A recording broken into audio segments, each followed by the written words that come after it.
If you don't know what a smoke jumper is, it's probably the most intense job occupation ever to exist because it entails skydiving and putting out forest fires. It almost sounds like something Michael Bay created while he was on his 8th line of blow some night.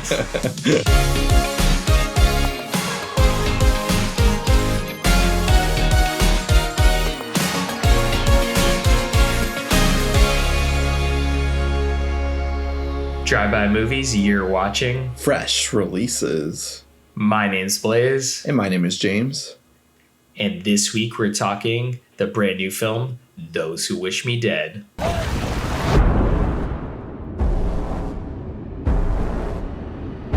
What happens next? You're looking right in the eye. Tell 'em that God's gonna cut you down. Tell 'em that God's gonna cut you down. Those Who Wish Me Dead is the new HBO Max thriller directed by Taylor Sheridan. It's about a teenage murder witness that finds himself pursued by twin assassins in the Montana wilderness, with a survival expert tasked with protecting him, and a forest fire threatening to consume them all. So Taylor Sheridan is a filmmaker we've been watching for quite some time, mainly for his writing, and his directorial debut was pretty recently. Unfortunately, it was kind of a movie that kind of got overlooked. His directorial debut was Wind River, which I thought is one of the better thrillers of the past decade.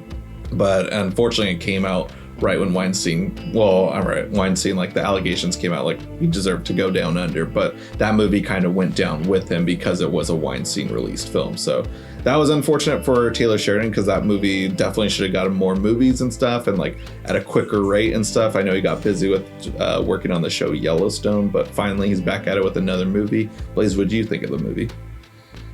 Hold my beer 1 second. Did you say twin assassins? Because I didn't get the vibe at all that these guys were twins throughout the entire film. You know what? Actually, when I just read that, I was like, twins, huh? I never thought about that. Like, I see it now, but I never for once thought that they were even brothers. Yeah.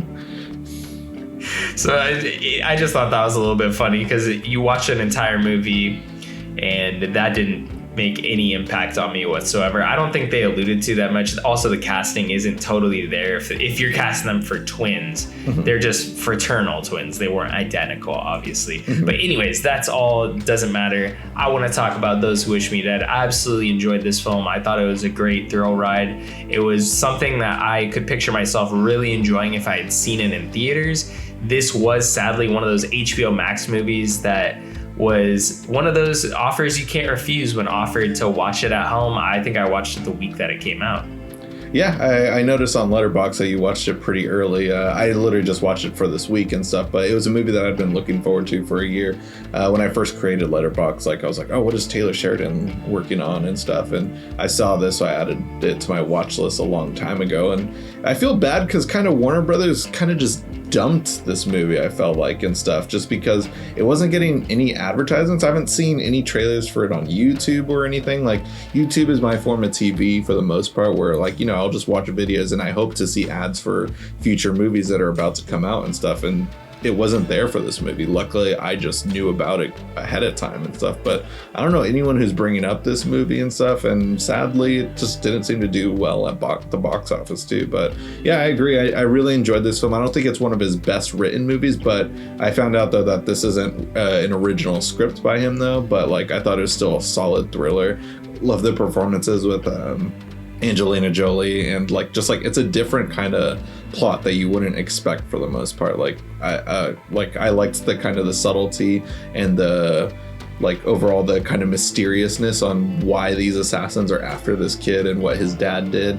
But just the idea of setting it with a forest fire to distract everyone, that's a sinister plot that I didn't expect to see, especially at such a beautiful landscape like Montana. Yeah, definitely. I could understand a lot of people maybe not enjoying the ambiguity of, these kinds of dark things that this corporation or did, and the dad who's the accountant knows about, but there's these kind of paid killers that are hunting him down, and now they're hunting the son down. I could understand people not really liking that because you don't really find out what, this horrible secret is throughout the entirety of the film. I obviously didn't mind that. I think really this is similar to something like I kind of like Army of the Dead, where in the sense that like I felt like this was a fun thrill ride. I think this film is miles better than Army of the Dead, but I just felt the same, where there was things I could not dwell on and just could lapse my thoughts on because I was enjoying the actual experience of watching the movie. I thought that made this film probably the best time I've had on HBO Max so far this year. Yeah, it's weird to think about that, but I guess I'd agree. Like, yeah, Godzilla and Kong, like that was a movie catered towards me. I had so much fun with that, but I saw that in theaters. But so far, though, like direct to HBO Max and theater simultaneously, like this is it. Like this is a movie I would have seeked out regardless and stuff, but like I'm not sure if it's bringing in any extra subscribers for them. But yeah, like I mean, like I'm gonna recommend it at the end of the show, but like yeah, like while we're watching this, like I don't want to spoil it too early on and stuff, but like I do recommend people to go check it out because not a lot of people are talking about it and stuff. But yeah, like it's just like a really crazy thrill ride, like unlike anything. Like there's no movies really like this and stuff. Like Firefighter movies or just fire movies in general is something very rare we get to see. I remember like those Backdraft and then like a Ladder 49 movie with like John Travolta and Joaquin Phoenix, I believe, were in that movie. But like other than that though, like what other firefighting movies are there? The only thing I can think of is Smoke Jumper starring Vincent Chase from Entourage, and this is a fake movie. This is a movie within a TV show, but that's all I can think of. Only the Brave a couple years back, I remember, with Josh Brolin and Miles Teller. Oh, okay. I didn't see it, but I know that's a forest firefighter movie. I don't think has the intensity. Maybe it does. I don't know. I haven't seen it, but I don't think it had the intensity that this film did, only on the sole fact that I don't think they're smoke jumpers, where in this film they're smoke jumpers. And if you don't know what a smoke jumper is, it's probably the most intense occupation ever to exist, because it entails skydiving and putting out forest fires or maintaining forest fires. It almost sounds like something Michael Bay created while he was on his 8th line of blow some night. I love that.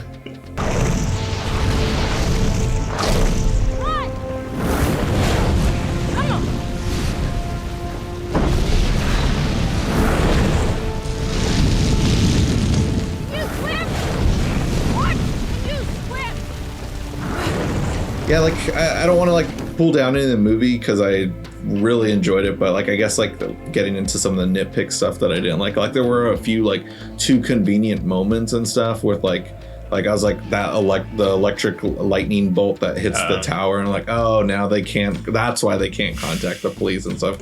Like that was just a weird sequence. I was like, what was the point of that? That was like kind of dorky and felt unrealistic and convenient. And then I find out, oh, well, there's no way for us to reach the news or the police and stuff. So it's like, oh, okay, convenient and all.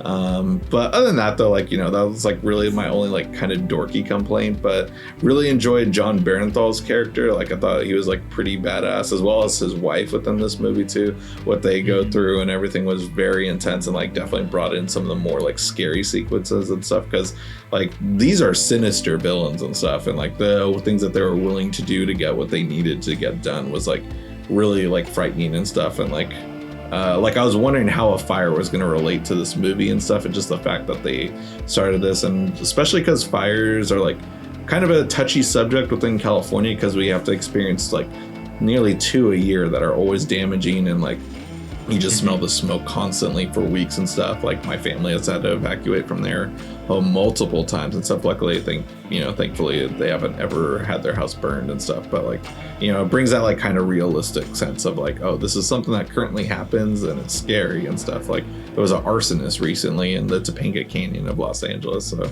like I like seeing that for a thriller plot though, like worked in pretty well.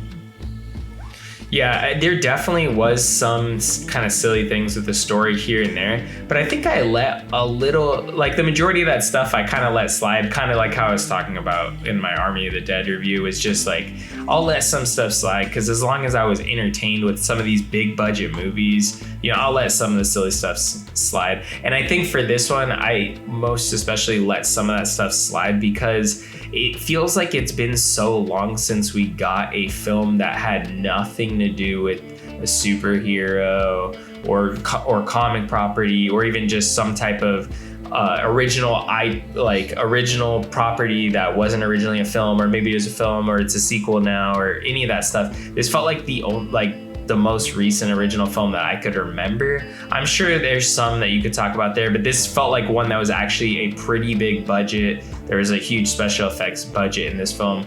I wasn't the biggest fan of some of the special effects here and there, but I think a lot of this film did work, and it was cool to see something like that where there's a movie that, not typical to the majority of movies that we get, be so well crafted, even though there were some silly parts here and there. Yeah, of course.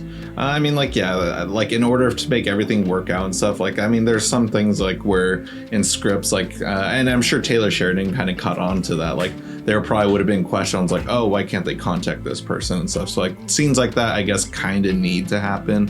And there are a lot of movies where they would kind of just overlook and just come up with something even weirder. But the fact that they showed it to us and kind of explained why and stuff that is actually next level to versus can't think of a movie off the top of my head, but I know it happens constantly, and we've probably brought it up multiple times in recent reviews of movies we've checked out where just oh, why didn't they just call them the whole time and stuff. Can't remember the name of the movie or whatever, but it happens all the time in cinema and TV shows where I'm just this could have been solved with a simple phone call. Why didn't they contact them that way? And we know why that wasn't the case. As dorky as it was, yeah. Mm-hmm. Exactly. As dorky as it was, it still does work. Yeah, exactly. And it didn't hold the movie down for me. That was just I don't want to keep saying all the positive things go see this movie and stuff. I always like to find what doesn't work and stuff. But the performances are there. Angelina Jolie, she's not really an actress I'm all that familiar with, honestly. Name all her movies. I don't think I've ever. I'm trying to think. I don't think I've seen any movies with her technically.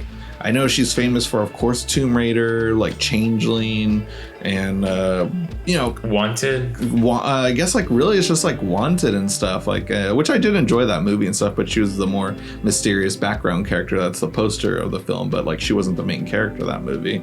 But yeah, I've always known about her. She is a superstar and stuff, and just seeing her in this type of role was very believable, I thought, and stuff. And I loved the redemption that she's looking for in this movie and stuff. It wasn't, It didn't feel too forced or anything. I understood why and stuff. You can't save everyone, and I liked that background, little flashback that we see, and as we get to see why she's so concerned about this kid, because I think a lot of people would probably just be F this, I'm not saving this kid. But yeah, definitely. I think I love that this is the redemption movie, I feel especially of this year, 2021, one of the years that needs the biggest redemption for 2020. So I thought that this film really hit, and I really enjoyed it. And I think one of the best things about this movie is that you can check this out right now on HBO Max. Yeah, after doing that, be sure to leave a comment, letting us know what you thought about the movie. That's a great way to help us out. And please smash that like button. That's a great way to get this video out into a whole new audience. And please subscribe and click that notification bell to get all of our latest updates. And if you guys haven't followed us on all of the social medias, you can follow us here on YouTube, but we're also available on TikTok, Instagram, Facebook, whatever your favorite social media is, you can find us there. All the links are down below in the description box. Anyways, guys, tune in next week for a brand new video.